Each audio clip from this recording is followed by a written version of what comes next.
She banged on my front door so hard the glass rattled. Before I could even open it fully, she shoved a stack of papers at my chest and shouted, "You can't live here!" Her voice was sharp, shaking with anger. I blinked, stunned. I had only moved in yesterday, boxes still piled in the hallway.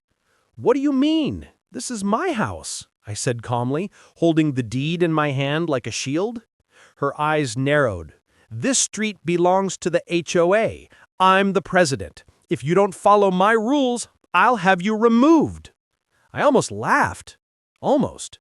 Because what she didn't know was that my property sat just outside the HOA line. Her power ended at the fence. But instead of explaining that right away, I let her keep talking. She leaned closer, her breath hot with fury. "Change that door color, remove those lights, and pay the HOA dues. $400 this week. Otherwise, you're gone."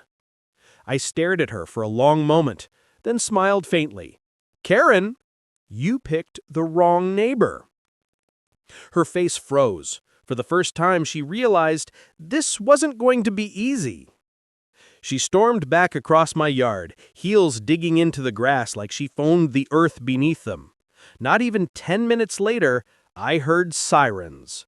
2 police cars pulled up right in front of my driveway. My stomach sank, but not from fear. I'd seen this trick before.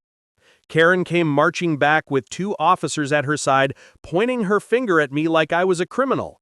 "Arrest him! He's trespassing! He broke into this house!" The officers looked at each other, confused. One asked, "Ma'am, are you saying he doesn't live here?" "He doesn't," she snapped. "I'm the HOA president. I control these homes. He never had permission to move in." I slowly walked down the porch steps, keeping my voice steady. "Officers, I bought this house legally. My name is on the deed. She's lying." Karen shoved her binder at them, papers spilling everywhere. "Look, these are the HOA bylaws. They say nobody can buy without board approval." The taller cop frowned.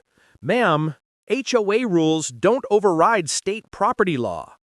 But Karen wasn't listening. She was screaming at the top of her lungs, "He can't live here. He's lowering our property values."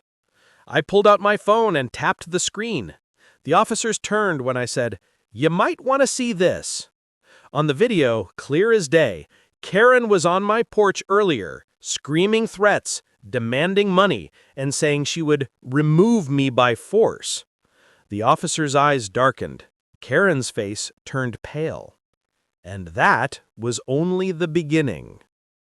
One officer stepped aside, speaking softly into his radio, while the other turned back to Karen. "Ma'am, do you realize threatening someone in their own home can be considered harassment?" Karen's jaw clenched. She laughed nervously. "Harassment? No, you don't understand. I'm protecting the neighborhood. He doesn't belong here. His kind—" She caught herself, but it was too late. The air went heavy. The cop's eyes narrowed. "His kind? What exactly do you mean by that?" I stayed silent, letting her dig her own hole. She tried to backpedal, waving her hands. "I just mean people who don't respect rules. Look at his truck. Look at those boxes in the driveway. Trashy. This is not allowed." I finally spoke, calm but firm. "Officers, she's been trespassing on my property, making demands for money, and now she's trying to racially profile me out of my own house. But what she doesn't know," I pulled another document from my folder, "is that this house was owned by my late uncle and he left it to me in his will. I've been on the deed for over a year." Karen's mouth dropped open. The shorter officer shook his head. "So you've been lying to us, ma'am, wasting police resources." But Karen wasn't done. She stepped closer, pointing her finger right in my face. "I don't care what paper you wave around. As long as I'm president, you'll never have peace here. Never." Her voice cracked, desperate now. That's when I smiled for the first time, because she still had no idea who I really was. I let her words hang in the air for a moment, and folded the papers back into my folder.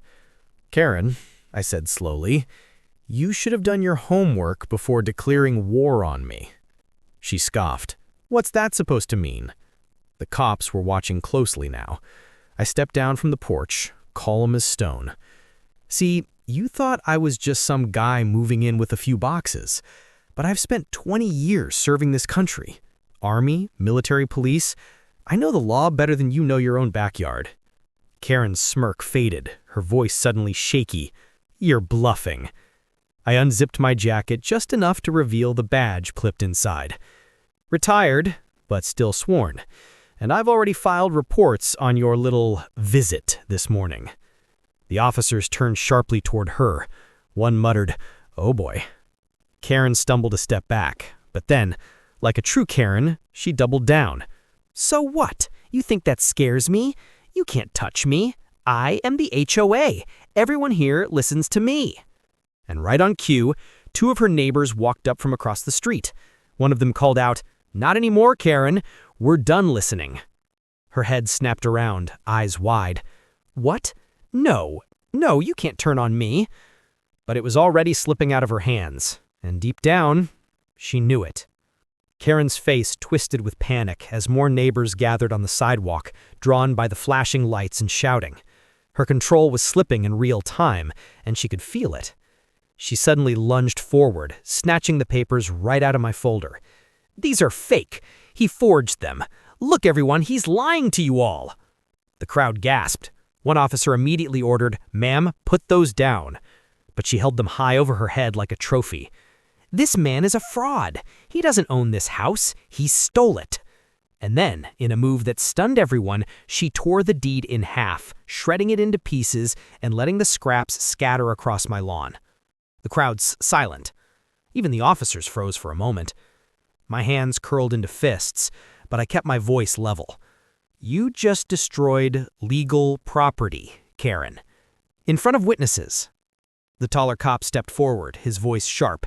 "Ma'am, that's enough. You've crossed the line." But Karen wasn't finished. She pointed toward my truck parked in the driveway. "Fine. If you won't remove him, I'll have his truck towed. I already called a company. It's on the way right now." A horn blared in the distance. Sure enough, a tow truck rolled up the street, orange lights flashing. The neighbors erupted in outrage. One shouted, "Karen, you've lost it." Another yelled, "That's his property. You can't do that." But Karen just smirked, convinced she had finally won. What she didn't know was that I had been waiting for this moment. The tow truck rumbled closer, chains rattling, as the driver leaned out of the window.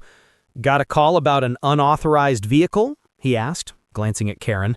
She raised her hand like a queen giving orders. "Yes, that truck. Take it. It's lowering property values." The driver frowned. "Ma'am, are you the owner of the vehicle?" Karen barked, "I don't have to be. I'm the HOA president." I stepped forward, pulling a card from my wallet. "Actually," I said, handing it to the driver, "you might want to check who called you before you hook up anything." The driver looked at the card, then back at me, his eyes widening. You're with the sheriff's office?" "Retired, but still sworn. And I've already filed reports on your little visit this morning." The officers turned sharply toward her. One muttered, "Oh boy." Karen stumbled a step back, but then, like a true Karen, she doubled down. "So what? You think that scares me? You can't touch me. I am the HOA. Everyone here listens to me." And right on cue, two of her neighbors walked up from across the street. One of them called out, "Not anymore, Karen. We're done listening." Her head snapped around, eyes wide. "What? No, you can't turn on me." But it was already slipping out of her hands, and deep down, she knew it.